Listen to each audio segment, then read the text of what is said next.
Chegou a hora da entrevista do dia com Denise Campos de Toledo. E vamos falar agora sobre o atual cenário político, a definição das candidaturas para as eleições estaduais, para a presidência, a influência nas pautas do Congresso. Eu converso com Vinícius Poit, que é deputado federal pelo Novo de São Paulo, pré-candidato ao governo do estado. Deputado, boa noite. Boa noite, Denise. Boa noite a todos os telespectadores da Gazeta. Bom, e antes de falar no cenário político, de candidatura, vamos falar da posição do André Mendonça. Foi a primeira decisão dele no STF, desde que foi indicado e tomou posse, em relação a uma ação do Novo contra o Fundão. Essa ampliação do valor para 5,7 bilhões. Ele não quis tomar uma decisão liminar, ele solicitou informações do Congresso, da presidência e vai encaminhar para o plenário. Mas eu queria saber qual a intenção do Novo. O Novo é contra, né, o fundão eleitoral, todo esse reforço de caixa que se dá para os partidos nas eleições, mas eu queria saber em relação a essa ação. Olha, em relação a essa ação, não é o melhor cenário, mas é um cenário positivo. Inclusive, o ministro André Mendonça pediu mais esclarecimentos, a fim de tomar alguma decisão. Né, o Novo colocou essa ação direta de inconstitucionalidade para questionar a forma como que o Congresso deliberou sobre o aumento do fundão, aonde teria que partir alguma coisa do Executivo. O Executivo, inclusive, lutou para vetar esse aumento. O Congresso ganhou, como a gente diz no meu interior, ganhou no grito, né? E aí colocou esse fundão agora, na verdade, em 4,9 bilhões de reais. Somos contra o fundão. Lutamos, inclusive, recentemente com a hashtag, o movimento, o abaixo-assinado Fundão Não, Bahia Sim, que agora deveria ser Fundão Não, Brasil Sim, para pegar dinheiro, desde o dinheiro de infraestrutura, Ministério da Cidadania e dinheiro da Defesa Civil para os desastres no Brasil causados pela chuva, não só na Bahia, mas Minas Gerais e outros estados, e descontar esse dinheiro do fundão.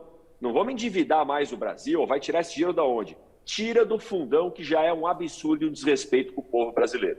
Agora tem toda aquela discussão no Congresso, né? O Congresso conseguiu ampliar, queria, na verdade, ampliar ainda mais o fundão, só que houve toda aquela manobra fiscal e tem as emendas parlamentares, tem as emendas do relator. O próprio presidente Bolsonaro disse recentemente, não é, que o parlamento está sendo muito bem tratado, muito bem atendido e que as emendas, por exemplo, correspondem ao triplo do orçamento do Ministério da Infraestrutura. Então, por aí se vê o quanto que há de barganha política de se tentar agradar pelo menos a base de apoio, não é? Mas muito. Fora o dinheiro do fundão, que a gente está falando de 4,9 bilhões, a gente tem as emendas de relator, gente, que são as emendas para agradar o Centrão. O presidente Bolsonaro ficou refém do Centrão e as coisas no governo só acontecem com dinheiro para o Centrão, com dinheiro extra. Por exemplo, você comparou as emendas em relação ao Ministério da Infraestrutura, Denise. Eu vou comparar o fundão de 4,9 bi em relação ao que a Defesa Civil, né, que está debaixo do desenvolvimento regional, o que a Defesa Civil tem de dinheiro esse ano para resposta e reconstrução no caso do desastre. Somente 170 milhões de reais. É muito pouco, perto do dinheiro do fundão, perto do dinheiro de emenda de relator, quando não aquelas emendas de transferências especiais e orçamento secreto sem transparência nenhuma com o povo. Gente, chega de orçamento secreto, emenda para troca de favor com o político. O dinheiro tem que estar com o povo. E o governo tem que ter mais diálogo, porque senão sobra o quê? Emenda e cargo para ter governabilidade no país. E fica aquele receio todo em relação a mais gastos com esse objetivo de negociações políticas, de interesses por conta das eleições. E aí vamos falar do ambiente político, então. Você tem uma pré-candidatura ao governo aqui do estado de São Paulo. Eu queria saber se você vê chances, na verdade, de o Novo avançar em todo o país. O Novo que ele andou perdendo terreno, que representa aí uma fatia menor do Congresso de resistência a muitas pautas como essas que você colocou. Você vê mais chances agora e o que poderia ampliar essa possibilidade de o Novo chegar a governos estaduais e mesmo ter uma participação maior na eleição presidencial? Olha, Denise, eu poderia falar aqui somente de um sonho do projeto, mas já é realidade. Os 8 deputados do Novo, do qual eu faço parte, a gente fez muita diferença no Congresso. Liderei a bancada paulista por 2 anos, que é a maior bancada. Provei marco de startups, governo digital, telemedicina, conectividade urbana e nas escolas. Regularização fundiária urbana para as pessoas que não têm moradia. E agora estou como pré-candidato ao governo do estado de São Paulo. Poderia falar que é um sonho, mas olha o que o Romeu Zema fez em Minas Gerais. Saiu do zero, tinha 2% em abril de 2018, é governador e vai para a reeleição. Temos 2% já na pesquisa da Exame aqui em São Paulo, 1% no Datafolha. É possível, gente, já que é a única pré-candidatura com muita convicção. Escolhi o partido menor, sem fundo eleitoral, a situação mais difícil contra todos os outros pré-candidatos, que praticamente todos utilizam fundo eleitoral, ou se diz que não vai utilizar, o partido usa, né? E aquela estrutura, aquele toma lá da cá, ou troca de partido como troca de roupa. A única pré-candidatura de convicção, e seguindo o que aconteceu em Minas Gerais, é nossa. Então, Denise, é totalmente possível, gente. Como dizia, eu sempre remeto aqui ao grande paulista, o Chorão, 013 lá de Santos, impossível, né? Para quem tem pensamento forte, é só questão de opinião. E a gente trabalha muito e acredita. Agora, há uma grande dúvida, inclusive, em relação às candidaturas aqui para o estado de São Paulo. Por exemplo, a posição de Geraldo Alckmin, se ele vai formar uma chapa com Lula para concorrer à presidência, ele que tem liderado várias pesquisas. E fora isso, nós temos em boas posições nas pesquisas o Boulos, o Haddad, o Márcio França, Rodrigo Garcia. Então, você teria de vencer todos os candidatos que já são mais conhecidos aqui do estado de São Paulo e que têm a força partidária, né? Olha, Denise, você é bastante educado e respeitoso, né? Como eu sempre fui na Câmara, com diálogo com quem pensa diferente de mim, com meus concorrentes. Geraldo Alckmin governou esse estado já teve sua chance, e sinto muito, mas é a maior decepção dos paulistas.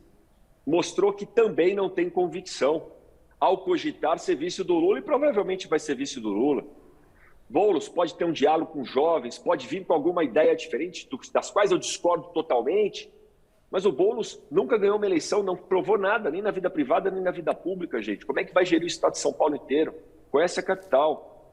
O vice-governador que quer se propor a ser o candidato é a continuidade de um projeto do PSDB de 30 anos. Não adianta a gente esperar algo diferente, fazendo sempre da mesma forma. E aí o Márcio França, que uma hora está num partido, uma hora está no outro, uma hora apoia o Lula, uma hora não apoia. A gente vai querer um governador que apoia o Lula, né? O Lula que é o que representa do maior atraso dessa nação, se a gente voltar. Então, realmente, Denise, a única pré-candidatura, sabe, que escolheu o caminho mais difícil, sem nenhum centavo do fundão, nem eu, nem meu partido, é a nossa. Totalmente confiante, com coragem e com convicção que é possível. A gente fez em Minas, vai fazer em São Paulo, e para você que está em casa, só vai conseguir mudar o Brasil a hora que você participar, a hora que você acreditar. Porque senão, como diz uma outra frase, né, o preço que todo mundo vai pagar por não se interessar pela política é continuar a ser governado por aqueles mesmos que se interessam. Eu decidi sair da arquibancada, botar a camisa de jogo e ir para campo. E eu convoco todos vocês a darem sua contribuição também. Agora, pode ir em relação à posição política. A gente sabe que, do ponto de vista de política econômica, o Novo assume uma postura liberal, né, que em vários momentos, inclusive, defendeu o que defendia o candidato Bolsonaro. Só que depois nós vimos uma posição mais contrária ao atual governo. Amoedo, que foi candidato à presidência nas últimas eleições, ele tem uma postura muito de oposição a Bolsonaro, mas há uma divisão interna no partido. Qual que é a posição política hoje do Novo? Olha, o partido hoje está muito mais unido, passamos sim por turbulências, temos que ter humildade para admitir. Hoje o nosso pré-candidato à presidência da República é o Felipe Dávila, sem dúvida o mais capacitado, algumas pessoas não conhecem ele, mas têm a oportunidade de conhecer, vem para compor, vem para trazer riqueza para o debate e proposta. O Novo, hoje, Denise, está unido, está se fortalecendo e vai chegar em 2022 com muita força e com a maturidade de saber dialogar. Eu fiz isso no meu mandato o tempo inteiro. Então, mas seria uma posição de centro-direita? A posição política, como é que se caracteriza o Novo? Se eu precisar me definir nessa régua, é centro-direita. É um partido de direita, é um partido liberal, mas que sabe as prioridades do Estado nesse momento.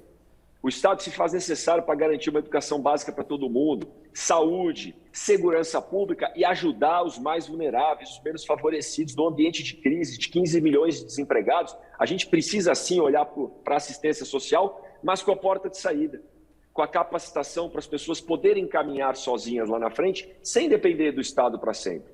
mas a gente tem noção da realidade. Então, essa maturidade, Denise, de olhar a realidade, que não é igual à teoria dos livros, não, a capacidade de dialogar com todos os outros partidos, eu, como líder da bancada paulista, dialoguei com todos e tive apoio de todos para estar lá. Ela é essencial para a gente tirar o Brasil dessa crise. Nenhum caminho de sucesso para o nosso país vai ser feito sozinho. Vai ser feito focando no que nos une, não no que nos separa.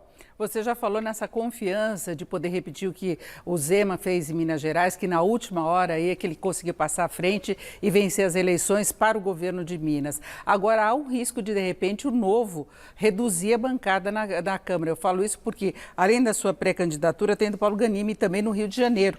Né? E são dois deputados muito atuantes no Congresso Nacional. Então, o Novo está arriscando, colocando nomes que trabalham bastante no Congresso para tentar a candidatura nos estados, né?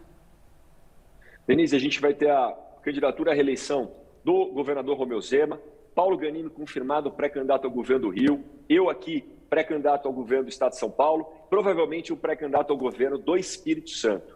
Agora, pelo contrário, a gente vai tomar esse risco, mas ciente de que com a nossa liderança no Estado, vamos atrair mais pessoas engajadas para a chapa e vamos colocar mais deputados federais ainda.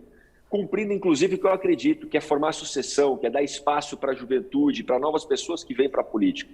Então, eu estou muito confiante, esse risco é pequeno e com a nossa atuação, liderando uma chapa, puxando a votação majoritária, traremos ainda mais pessoas e não só manteremos, como aumentaremos a nossa bancada federal no Congresso Nacional e vamos eleger mais de 8 deputados federais. Eu não tenho dúvida, Denise, até porque a gente vai bater a cláusula de barreira, o que é preocupação para outros partidos, não é para o Novo nesse momento.